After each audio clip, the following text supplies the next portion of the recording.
Hello and welcome to a very special festive edition of Barely Contained, the online celebrity journalism podcast with an audience only very slightly smaller than that of Morecambe and Wise in 1977. I'm Matt Withers, and who's that high-kicking along with Angela Rippon?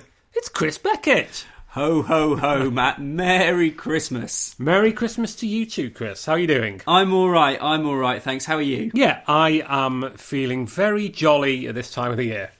Yeah, likewise. And I hope all our listeners are similarly, enjoying themselves this festive day. Yes, if you're listening to this on the day it comes out, it's Christmas Eve. Not for me to suggest that you might want to reassess your life choices, but perhaps you're doing this while you're preparing tomorrow's lunch. Who knows? There has to be an excuse. Well, what will keep us high and feeling full of the joys of the season, I think, would be some examples of online celebrity journalism. What do you reckon? Yeah, let's do it. Well, I am starting with a story on the Daily Mirror online, and it's headlined, MAFS UK star hard launches new romance in loved-up festive post. Wow. What a treat. Yeah, so this is MAFS, MAFS. It's nothing to do with your times tables. This is Married at First Sight. I don't know if that is a show that you watch, Chris. I've seen it, yeah. I've seen it. I've even seen the Australian spin-off as well. I think the UK version is a spin-off of the Australian. Oh, okay. Well, you know... They beat us at everything, Matt. Yep, absolutely. Yeah, we're down. We're recording this in the wake of very disappointing Ashes, but we won't dwell on that. No, this is a star of MAFS UK, and this person has hard launched a new romance. Yes, very much a phrase you rarely hear outside the world of marketing. Yes, it's a very strange way of talking about it, but. Let's have a look. MAFS 2021 alumni Amy Christophers has had a rocky road when it comes to romance, but as she revealed, she's found the one just in time for Christmas. Oh, lovely. Alumni, I mean, yeah, come on. It's not like they don't get given a scroll at the end at the end of the series. Also, I am happy to be corrected on this, but isn't alumni the plural? Yes, I believe so. Alumnus is a singular. Yep, so that's incorrect straight away. The one is capped up as well. So this is obviously something deeply, deeply important. Yeah. A MAFS UK star has gone Instagram official with a mystery new man just days before Christmas. Amy Christophers hard launched her new romance in a loved-up festive Instagram post to her fans. Oh, that's when you know it's serious. Well, apparently so. Apparently this is the hard launch. It's Instagram official. Now, it says here a mystery new man. I don't think it's a spoiler to say that the person who's writing this report hasn't got a clue who it is. Yeah, I mean, it beggars the question, what is a soft launch in this context? How would you sort of drip the information out about your new love? I mean, you wouldn't put it on social media at all for a start, would you? Or maybe you do. Maybe, I mean, I'm trying not to be negative about this, but you know when they have like a story about, you know, an unnamed Premiership ace has been found doing X, and they do like a silhouette. Yes. Maybe you do the flip of that. Yeah. Yeah, you could. Yeah, you could put a picture of yourself, you know, just out for a lovely meal with this one. Yeah, exactly. That's what they say on Instagram, isn't it? Yeah. Oh, waking up breakfast in bed with this one. But yeah, sort of just to block the face out. Sharing a carousel of loved-up images with her new man, the 37-year-old gushed underneath it. 22 years later, the stars have finally aligned. She added, "We had to go live out our dreams and grow into who we were meant to be. But it was always you."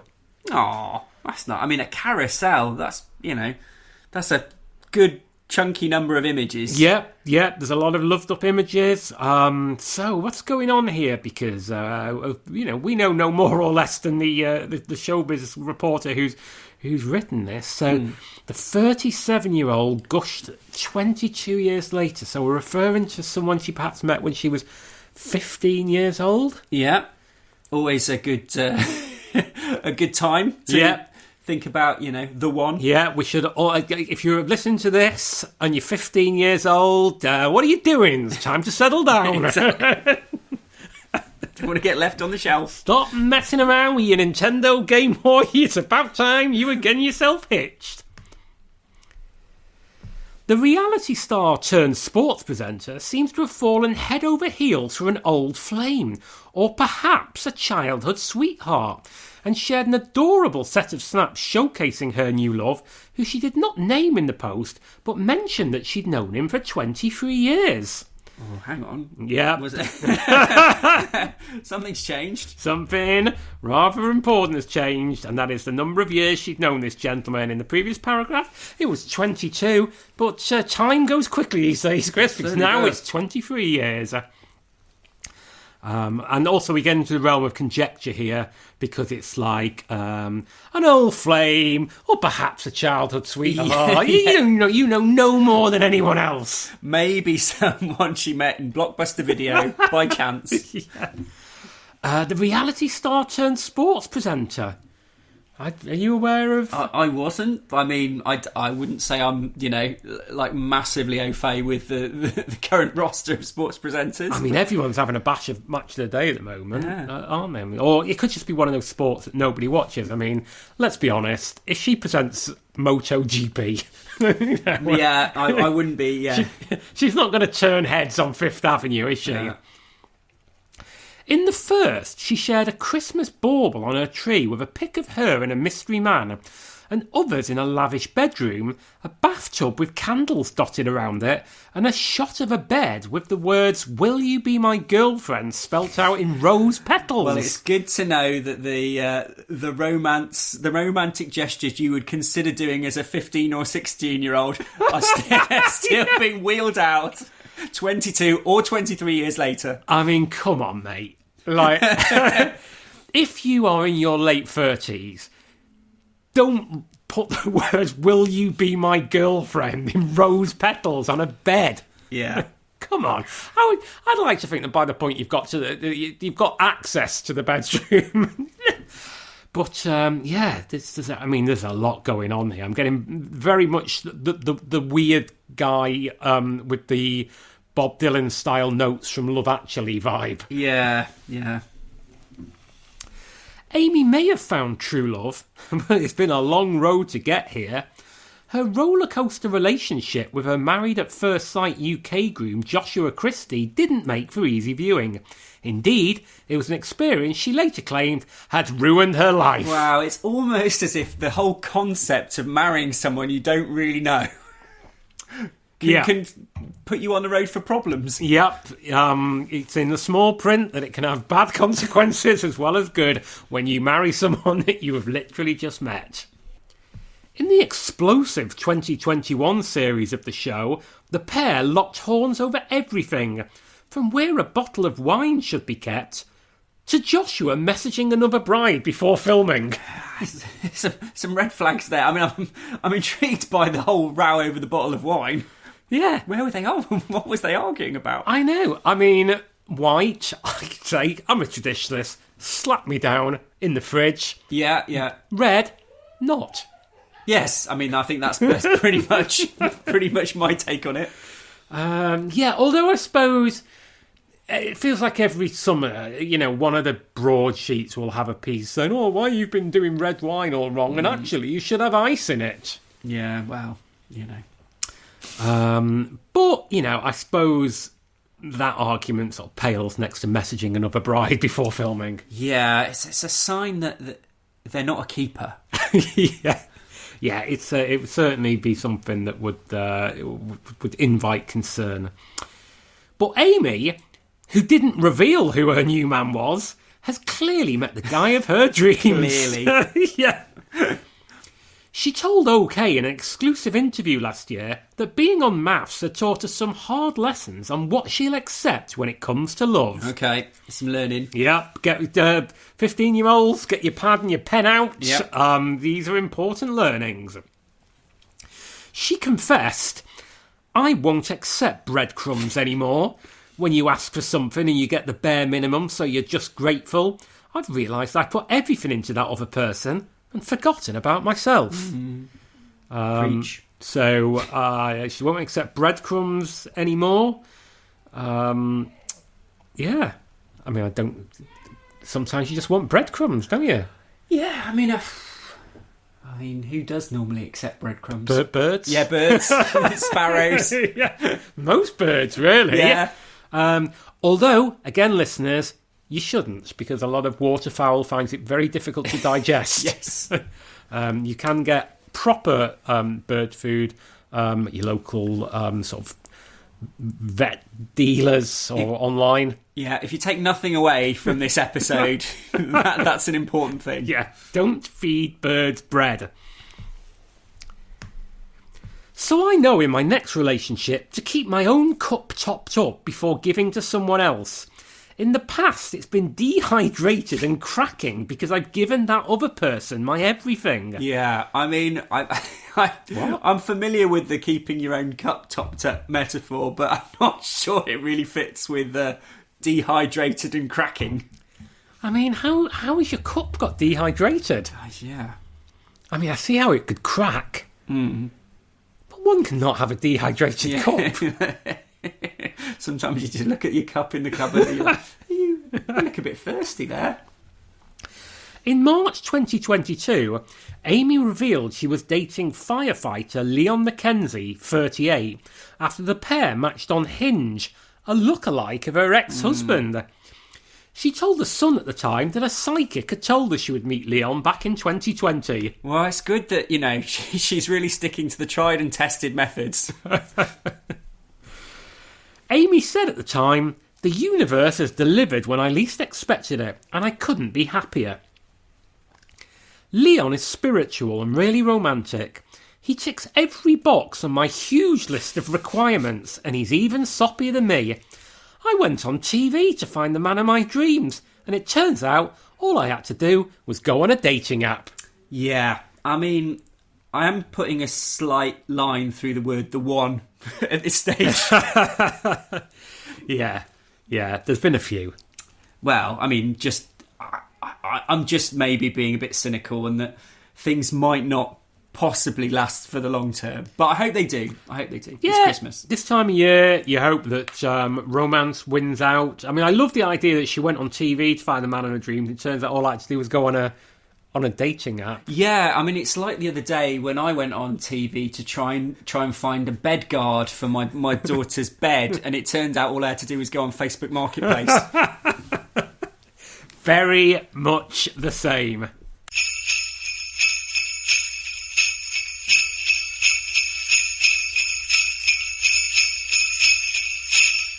But Chris, this time of year also means that one of the biggest TV shows in the UK makes its traditional end. Yeah. Da, da, da, da, da, da, da, da, da, da, da. Yep, that's the two Ronnies. I was thinking that we breached the BBC's copyright there, and they're now going to have to sue us for $10 billion. Oh man, they've got to get it back somehow. Yeah, imagine if we had to. We might as well just cut out the middleman and give it straight to Donald. We'd have to do a Kickstarter, wouldn't we? Yeah. Probably the greatest Kickstarter. Biggest. A lot of highly respected people are saying the biggest of all time. Yeah. Do tell us about Strictly. Yes, well, this is from the Express Online, and the headline, Fuming Strictly viewers switch off final within minutes for two huge reasons. Wow. You piqued my interest. Wow. Strictly fans have been forced to switch off during the 2025 final. So, here we go. A number of Strictly Come Dancing viewers vowed to switch off as Tess Daly and Claudia Winkleman presented their last ever live show together. Wow, a number of Strictly Come Dancing viewers. I mean, a number could be pretty much anything. It certainly could. Will it be small? I mean, let's not cast aspersions. Let's come to our own conclusions after reading the story. The pair came together for one last show as they prepared to crown the winner out of YouTuber George Clark, Lioness Karen Carney, and former Love Island star Amber Davies. Oh, God, they're letting the YouTubers on now. I know. They'll be the podcasters next. Well, I've got my shoes, got my shiny shoes ready. The three prepared to perform 3 final dances as they all fought it out to win the coveted Glitterball trophy. But a lot of eyes were on Tess and Claudia during the special show. The pair will also host together for the Strictly Christmas special, but this is their last filming as a duo. Oh. Have you got any kind of reminiscences or things that you'd like to say in reference to Tess and Claudia bowing out? I'll be honest, I've never watched it. No. You were more of a kind of Forsyth era. No, in I've spirit. just always thought that Strictly is the poor man's dancing on ice. Oof. Wow. That is hard. As Claudia and Tess looked emotional at a number of points during the show, several viewers rushed to social media to say they wouldn't watch the show without them. So we've gone from a number of viewers to several viewers. Yeah, okay. What I find funny, just going back to the original headline, switch off final within minutes. I mean, one of the huge reasons could be that it's finished. Yeah, I mean, it could be that, yeah. I need to make a cup of tea. One said, "Tonight is probably the last time I watch #Strictly. It was awesome following this show for a dozen years. The magic has vanished in the last few years, and it's hard to see a future without Tess and Claudia. Anyway, Karen to win." I mean... Yeah, I mean, what a strange post. Who says a dozen years? A dozen years. Who says that? Who uses the word dozen? Also, this person has said awesome, which makes me think, American. Yeah. Hard to see a future without Tess and Claudia. I mean, just generally, it's hard to see to see a future. This is, #Samaritans. Another added, "Can't believe it's the last Strictly final with Tess and Claudia. The show won't be the same without them. #Strictly Come Dancing. Team Karen and Carlos tonight." A third said, "I still can't see Strictly without Tess and Claudia." Well, you're right. They're still presenting it for now. Yeah, it's on Christmas Day. Fourth said they won't be tuning in because of the negativity the show has, especially regarding the trolling Amber Davies has faced over her professional dancing background. Now, it's interesting, isn't it, the term negativity, considering that the Express has posted Strictly Final Fury as viewers have same complaint just minutes into live show. Strictly 2025 final sparks fix row as judges comment leaves viewers fuming. Strictly 2025 final disaster as dancer takes tumble in excruciating moment. Yeah. I mean, I can't see where that negativity would be coming from. No. It's almost as if they have it in for the broadcaster that airs this particular show. One posted, "Saw some people saying that this will be their last season of #Strictly because of the hate and toxicity that the season has. Like, guys, I don't blame you. I'm a first-time watcher, but I don't want to watch the show anymore next year because of all the hate." Yeah, if you're a first-time watcher, pipe down. Yeah. I mean, I don't watch the show, so I don't get involved in this, but I imagine if you are a proper Strictly fan, these sort of people, it's like how I feel when people who don't watch any football matches between major tournaments feel that their view on whether Phil Foden should be the England side is in any way important or relevant. It's a good analogy, yeah. I mean, for me, this series all went downhill when they got rid of that nice, warm-hearted family man who likes ending every sentence with Bosh. Yeah. Oh, bless him. Whatever happened to him? Another agreed, "So now that we're going into the final, I'm here to say that this will be my first and my last season of #Strictly. I did start I did started watching the show in support of Amber and grew on loving it and planning to watch it again. Now I know Danny is returning, but I have hit rock bottom. Well, I have hit the rock bottom. I've hit the rock bottom. Yeah, which is not Well, the phrase, is it? Well, the only person who I think can genuinely say that they have hit the rock bottom is, The Rock. Yeah, or maybe Michelangelo when he was carving David. Yeah, true. So, very sad that these people decided not to stick with it next year when it's going to be presented by, I think I read, David Starkey and Sir Jacob Rees-Mogg. Wow. Oh, that'll be good. Now, there's some comments here, and one I think, we can all learn from is Fluffy Rock says, no one was forced to switch off. It's a personal choice. You either watch it, watch something else, or do something else. Yeah. And wow, that's got him 4 likes straight away. Yeah, and there's also a comment from Man Called Jeff who says, rubbish waste of life's precious time. But it's not clear whether Man Called Jeff thinks that rubbish waste of life's precious time is watching Strictly Come Dancing or going onto the website of the Daily Express, finding a story about Strictly Come Dancing and taking the time and effort to comment on it. Yeah, exactly when you're saying exactly the same thing as Joe Kidd, who says some people need to get a life. Quite.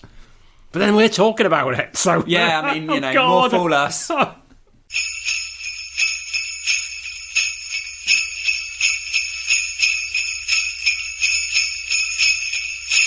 So, Matt, as we look to round off this seasonal special, and indeed the last barely contained of 2025, what are you going to play us out with? Well, I'm just going for a very snappy and brief headline from the Daily Mail Online, and it goes, Cole Palmer's new girlfriend revealed as England player goes incognito on festive date at Winter Wonderland with beauty specialist who looks just like his ex, Connie Grace.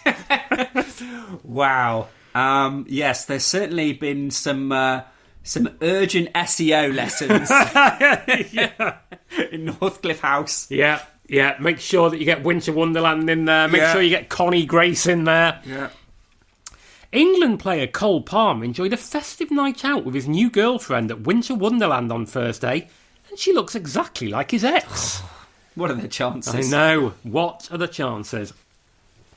The footballer, 23, who split from nail technician Connie Grace in July, headed out for a date with beauty specialist Olivia Holder, 23, and she bears a striking resemblance to his old flame.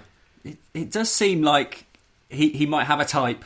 Yep. He likes people who are working in the beauty industry. I don't know where he meets them. Yeah. Straight from training every day. Exactly. Just to hang around nail bars in the West London area. Oh, that really took it out of my cuticles, that double session that Maresca made us do. Cole went incognito in a balaclava and a hoodie for their romantic evening at London's Hyde Park. I mean, I suppose he wouldn't necessarily wear what he'd usually have, which is a blue shirt with his actual name on the back of it. Yeah, exactly. I mean, that would give it away a bit, wouldn't it? Yeah, whenever I go out for a romantic evening, I always go for the balaclava and hoodie. Yeah. I mean, the lady tonight. Which of my balaclavas am I gonna put on? Yeah, I'm gonna stage an intervention, a romantic intervention. The pair were spotted enjoying the attractions, with the duo managing to scoop 2 big prizes as they carried huge stuffed animals around the park. Wow! I mean, that's the famous thing about Winter Wonderland. It's really hard to win a huge stuffed animal. Yeah, they really make it tough for you. And some of the games are only £25-30 to play. Olivia looked glamorous as she wrapped up warm in a brown fur coat, which she teamed with a pair of distressed jeans and Ugg boots. She runs a beauty clinic alongside her aesthetics nurse sister, which offers treatments such as semi-permanent makeup and injectable skin treatments in Bromley. But what's the name? Yeah, come on. You've given us everything but... It is unknown how long Olivia and Cole have been dating, with her sharing photos to Instagram from Stamford Bridge earlier this week. Okay. So a number of those stories in which, let's be honest, They've just looked at Instagram. There's not much to it. There's not much to it. Cole and his influencer ex Connie were also pictured at the festive attraction last year. They unfollowed each other on social media just days after the Chelsea star won the Club World Cup in July. It obviously went to his head. Yeah. He won. He won the modern day Intertoto Cup and decided he was too big for somebody who worked in a nail bar. The Chelsea star and his partner also removed all pictures of one another from their respective accounts. Yeah, it's quite Stalinist, isn't it? It is. It's hard. It's hard in the modern age. Oh, it is. It is. He starred in a Club World Cup final, scoring 2 goals and claiming an assist for João Pedro as Chelsea beat Paris Saint-Germain to become world champions. I love the fact that people, when the person was writing this, they thought, oh, they'll need to know who he got the assist for. Yeah. Grace had travelled to the US during the tournament, but was not among the wives or girlfriends who celebrated the win on the pitch at the MetLife Stadium. They later unfollowed one another on Instagram. I'm going to have a drink for that. Yep. Oh, I've only got a drop left. You're a very poor host. Sorry. How awful for him that his own partner wasn't on the pitch to celebrate with him. But if I recall, Donald Trump was. Yeah, I mean, Donald Trump very much doing the John Terry role. Cole said afterwards that he was looking forward to being reunited with his girlfriend, but that he first wanted to visit St Kitts and Nevis. That's the country, not a selection of ladies. I've been to St Kitts and Nevis. Yeah, very nice. Very nice place. Daily Mail Sport exclusively accompanied the footballer as he returned to his ancestral Caribbean homeland for the first time, where his paternal grandfather was born. This is... we've run out of things to say about his new girlfriend, so we're going to do something else. He was given a hero's welcome as he arrived on the island, 4,000 miles from the Manchester suburb of Wythenshawe, where the Chelsea and England star grew up. Now, I do remember, actually, when I was on St Kitts, seeing that particular sign pointing towards Wythenshawe and saying it was 4,000 miles away. Exactly, yeah. I mean, and funnily enough, I went to school, near Wythenshawe, and I remember that, similarly, that arrow pointing to St Kitts and Nevis. Yeah. Meanwhile, Connie continued to enjoy a holiday in Miami, posting a picture of herself in the city on her Instagram. God, this goes on. Cole and Connie went public together in November last year at the GQ Men of the Year Awards. Grace is a nail technician and Instagram influencer who is also from Manchester. The duo met when they were 17 through mutual friends. Well, so this is going back to his ex, isn't it now? Yes. Yeah, because they don't know anything about her. They don't know anything. Gracious. They don't even know the name of the new one. Yeah. So, they're just going through this poor girl who presumably is just trying to get on with her life. Although, who knows, in 22 or possibly 23 years' time. Yeah, they may be back together again. Never say never.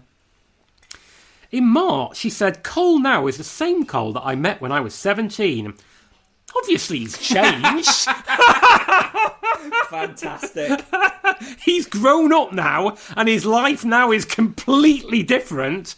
But he's still the same boy. He's still laid-back Cole. I always said to him, never change. The only thing I think that would change him would be if he won a slightly underwhelming football trophy.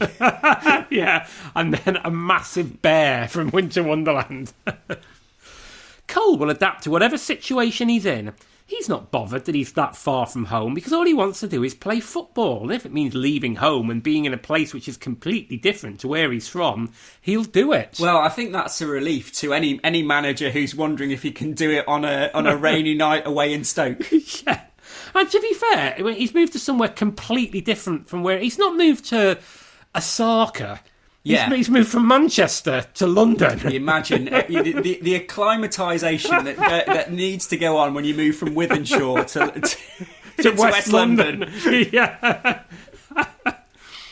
He's not bothered about the whole fame side of it, and he's not bothered what people think of him. He is only just bothered about scoring goals and doing well for his team, doing well for his country, and you've got to love him for that. Amen. Yep. Palmer was born in Wythenshawe, Was he? Manchester, in 2002 to Marie and Jermaine with 2 older sisters. I mean, this is proper Wikipedia territory now, isn't it? His hero growing up was Wayne Rooney, but he was scouted by Manchester City at the age of 8 and came through their academy to make his debut in September 2020. Yeah. In 2023, he took the bold step of joining Chelsea for £42.5 million, penning a 7-year deal at the opposite end of the country. Yeah, I mean, I think looking back, I have to say, of all the bold steps I've heard of in history, it's kind of it's a toss up between Captain Oates and Cole Palmer moving to Chelsea. Yeah, making that 2-hour trip on the Pendolino. Palmer took the supreme sacrifice. I mean, you know, I tell you what would have been bold: joining Truro City. Yeah, yeah. I need to work out my own game first. It really does make it a much bigger deal than it actually is. Well, okay, it continues. Jesus Christ. In the document, the problem, dear listener, if you've made it this far, is that we're recording this one in person rather than on Zoom, so we haven't got the 40-minute limit. So we're just going to go on with this until it's finished. In the documentary, he opens up on how moving to London has been something of a culture shock. Yeah. Going from Wythenshawe to meeting people in Chelsea, it's different ends of the spectrum, he said. It's different ends of a quite small spectrum. I mean, Wythenshawe, it's basically, it's Chelsea North, isn't it? Isn't it kind of... I mean, I wouldn't go that far, but it's not... If you were doing a fish out of water comedy, you wouldn't be like, oh, let's pput the person in Wythenshawe and move them to West London. The accent, the size of it, the people... No one knows each other in London because it's so big. Yeah, that's why I would recommend having your name on the back of your shirt. Yeah, if you want to meet people, mate. Yeah. I wouldn't wear a balaclava all the time. Exactly. Even on my road, if that was Wythenshawe, people would be stood in the garden in pyjamas and that. You know what I mean? No. I do not. Just chatting to each other and having a cup of tea. But obviously here, it's a completely different way. Well, yeah. Yeah. But, I mean, as an adopted Londoner myself, Chris, I get dressed before leaving the house. I mean, yeah. Connie added, Cole couldn't become a Londoner. Are you crazy? Have you ever spoken to him? That accent isn't changing. No. He's a Manchester boy. Oh, wow. I mean... I'm sorry. Wow. I mean, I know, this isn't Paul Gascoigne moving to Italy. No, exactly. I was going to say, like, you look back on those things and you think, actually, that was quite a big move. Yeah. It's Manchester to London. Oh, well, I enjoyed that one. Yeah, me too. Are there any good comments? I don't think I have access to the comments on here. Do you? Can you have a look? I do, yeah. Well, let us know what the people are saying. Okay. Okay. Chelsea 64 from Bristol posted a couple of days ago. Hope he's protecting his groin strain. I mean, wow. I mean, that's a euphemism, isn't it? I mean, this is something I semi-agree with, although not really. because my wife went the other day and it said only football players can afford Winter Wonderland. I mean, to be fair, I've only been to Winter Wonderland once, and I found myself stood next to, and I'm not sure which one it was, either Princess Eugenie or Beatrice, which does rather suggest that's correct. I mean, you did, though, suggest earlier on in this story that it was about £25 to go on a coconut shy. Yeah, no, it is. It's pretty expensive, isn't it? It's probably not quite that, but yeah, it's not a cheap day. Are there any comments on there from the Wythenshawe Tourist Board saying please stop trying to present us as a provincial backwater? Not that I've got there so much. There's a lot of comments about his appearance, which are obviously not very nice. Okay, it's taken me a while, but I found another one from the Yongi Bongi Bo. Love it already. It says they're from Antarctica, and it obviously commenting on the picture that has Cole carrying a large soft toy, just says, more plushies going for landfill. Yeah, I mean, that's true, probably. But, yeah. What a positive note to end on. Absolutely, and what a way to see in Christmas. Well, I think that will probably do for a little bonus annual festive treat. I mean, we'll be back very, very soon because we'll have a January edition. But in the interim, if somebody finds themselves bored, sat on the sofa over the Christmas and New Year period, Chris. And let's be honest, if you're listening to this, you've pretty much already revealed that. You have hit the rock bottom. But don't worry, you could also go to @barely_pod to get us on X, or go to Barely Contain the Podcast on Facebook and catch up with some of the archive contents. And Matt, where else can people go? You can, of course, find us on any podcast outlet out there. Wherever you find your podcasts, as they say, we'll be on there on Spotify, we're on Amazon, we are on Apple. We are on pretty much everyone out there. We're on YouTube as well. Just search Barely Contained, you'll find us. Please subscribe and give us a rating for 5 stars, please. It really does help. It just leaves us to thank you, the listener, for choosing to spend some time with us over the festive period. We hope you have a very, very Merry Christmas and a Happy New Year. And Merry Christmas to you too, Chris Beckett. Yeah, Merry Christmas, Matt Withers, and to you, listeners. Have a great one, and see you in January. See you in January. Bye-bye. Bye.